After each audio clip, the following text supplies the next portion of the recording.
This was the reaction I got when I told people I was flying Air India.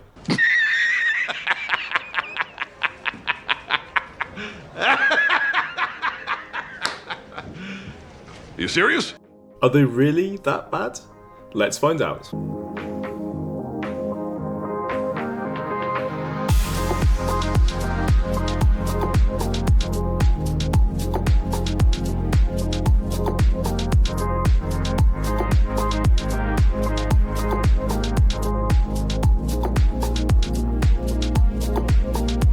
We start our journey at the Novotel, which is a reasonable hotel which is situated 10 minutes from the airport. Having arrived at the entrance, make sure you have your boarding card ready, or at the very least, the email confirmation of your booking. Just note that the airport is currently undergoing refurbishment, but there's no need to go back out to get to see if you're going the wrong bit. Just use the back part. Let's just do a small recap first, as I'm making a point. Air India was government owned, and as told by many people online, this meant job security for its employees.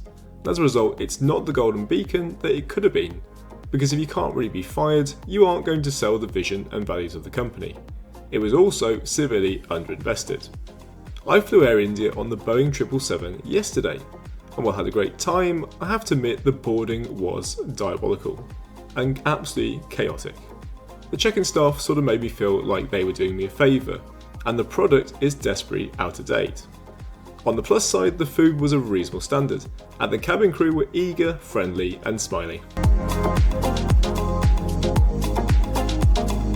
Tata, which is a giant conglomerate and mining company, is the parent company that owns both Air India and Vistara, with the second being majorly co-owned by Singapore Airlines.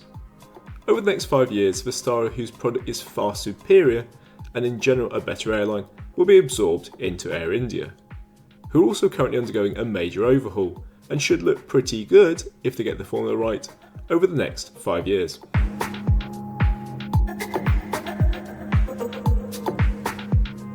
I would imagine, unless you're a local, you're shocked at how amazing this new domestic terminal is. And that's because the original airport, which is right in the heart of the city, just wasn't large enough for the demand. So this new airport was built 23 miles south of the existing one. On a good day, it's 1 hour away. Yes, this is a brand new airport, but the signage is not perfect. Yes, they point you in the right direction for the gate, but I've nearly given up hope trying to find the airport's third-party lounge, which is at the furthest end down the escalators on the level below. The Encalm lounge costs $22, but was anything but calm. This is a massive lounge with over 300 seats, and the buffet food looked really good, but required joining a 5 to 10 minute queue. As a newbie in India, I was used to being British, given we invented the queuing Olympics. But queuing in India is a different sport, and if you leave even the smallest gap, someone will probably move in and take it. The positives being I loved the design, I enjoyed the dessert, and I used Priority Pass, which skipped the 50 people who will be queuing to use a different local method to gain access.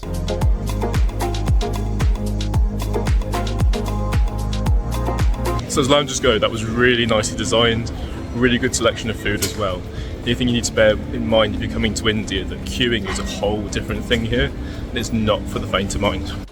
But who needs lounge access when there are so many airplanes to look at? In fact, Hyderabad has a population of 9.3 million, if you compare London being smaller at 8.8. Such a large population needs a lot of flights. I love that the airport had thought about its passengers, how nice, and provided nice chairs near the window for viewing. Now it's off to today's flight, departing at 14:05.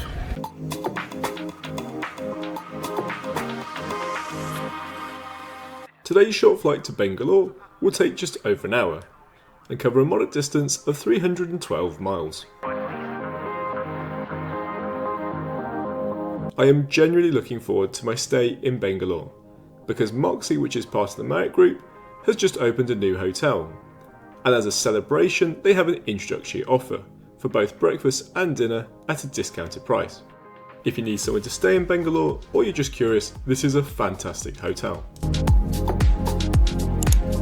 While you were distracted, I've made a new friend, and also a big discovery.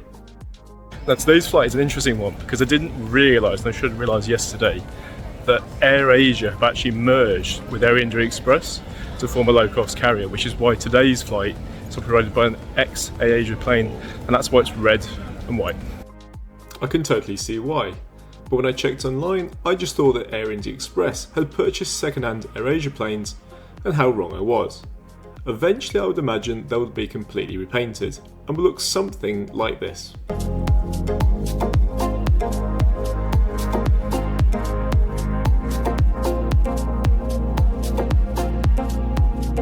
I think today's flight was a bit of a bargain, and looking 2 months in advance, prices from Hyderabad to Bangalore start at £31, which is an excellent price.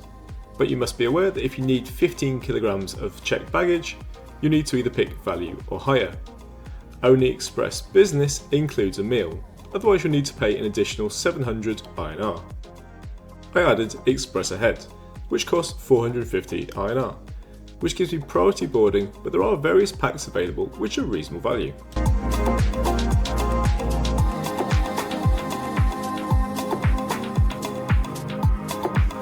Unlike the chaos boarding my last flight, everyone queued nicely, and people were even enjoying taking photos out of the jetty windows. Maybe it was the air conditioning.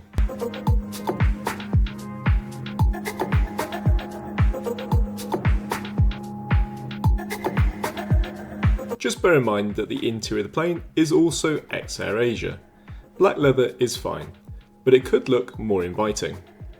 I also did struggle to find a seat map, so I'm using one of Air India's and hoping for the best. It's a short-haul plane with no business class, so there isn't anything overly exciting about the layout. I picked row 3 and as always, by the window. But if you want extra leg room, then you should go for rows 1, 12 or 13. Otherwise, every seat is the same. The seat pitch is 28 inches, and a width of 17. Not something to write home about, and as a result, they have below average legroom. The seat back pocket and a missing piece of fabric, but probably had something saying AirAsia on it. The tray table is as standard, and the armrest has some movement, but not a lot.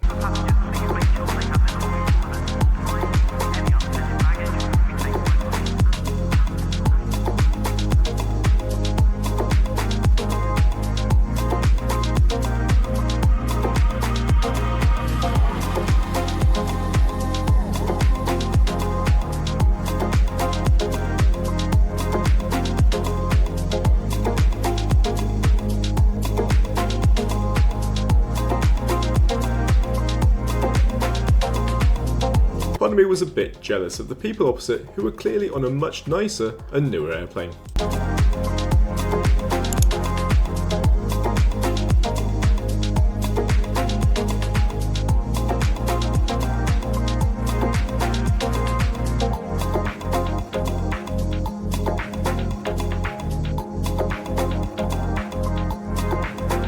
AirAsia may be a low-cost carrier, but Air India is not. So Wi-Fi was available and I was pretty impressed. If you love Bollywood, then you'll wish for the plane to keep circling in the skies. As for duty free, you can even buy saris, shoes and jars of jam, but I'm assuming that these are for ordering online and they'll post it to you. I did find a few Hollywood titles, but given the distance to Bangalore, I'd prefer not to watch half a film. I won't go for every item, because that would take forever, but they probably had as many individual items as a McDonald's. The prices were reasonable, with a masala chai costing 100 INR. Sometimes I get surprises, because I make these bookings months in advance, choose all the options and then completely forget what I've done. I'm guessing I selected this because it was included with the checked luggage. It certainly doesn't count as a full meal, but this tiramisu was really tasty. It just didn't last long. I would tell you about the bathroom, but it wasn't very exciting and pretty standard. So it's time for the landing.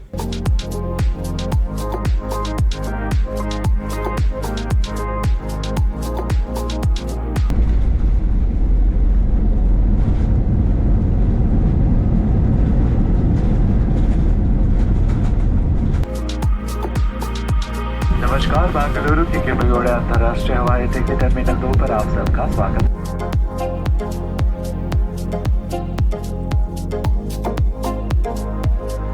That was a very easy flight, but my mind was pondering how to get to the hotel, which can sometimes be difficult as India airports don't tend to have free Wi-Fi unless you have a local SIM card. But also wondering what I might have for dinner. And with that, it's time for today's conclusion. Air India Express has exciting potential, and I really do love the new livery. I understand mergers are difficult because it always requires several coats of paint. The cabin crew seem nice enough, but given the limited interaction, it's sometimes hard to gauge. I can't even escape the fact that the price when booked last minute is very reasonable, when compared to Europe or particularly the USA.